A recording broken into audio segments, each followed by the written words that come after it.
As a biohazard cleaner, staying safe is your top priority, and therefore understanding the chain of infection should be your shield. It could save your life one day. Now, the concept of the chain of infection is made up of 6 steps that a disease-causing organism needs to be able to infect someone.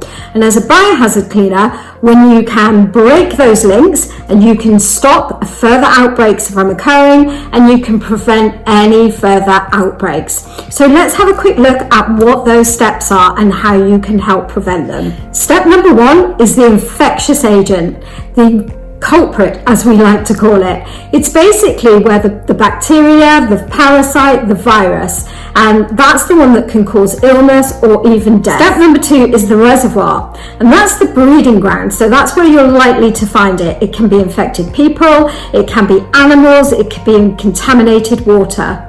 Step number 3 is the portal of exit. So how does it leave and what's the escape route? That could be sneezing, it could be coughing, it could be airborne, or it could be open wounds, cuts, grazes, etc. Mode of transmission is number 4. How does that organism travel? Now that could be direct contact, that could be airborne droplets, it could be bodily fluids, or any other kind of vectors. Portal of entry is number 5, and that's how it finds an entry point into your system or someone else's system.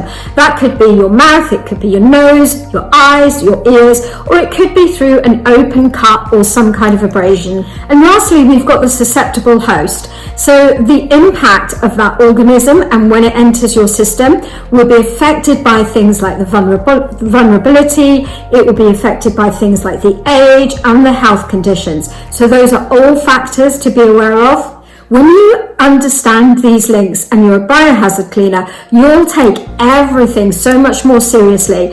You'll make sure that you're wearing the right PPE, that you have the right vaccinations, and that you're doing everything possible to make sure that you can prevent any further infections. As a biohazard cleaner, when you're armed with this knowledge, you almost become the guardians of public health by making sure that the disease of any kind is prevented and it's not spread any further. So make sure that as a biohazard cleaner, you understand that chain of infection and how to prevent it. And if you want to know more about how you can become a CPD accredited biohazard specialist, drop me a message below and we can hop on a call. I'll talk you through my biohazard training program so that you can build an amazing cleaning business.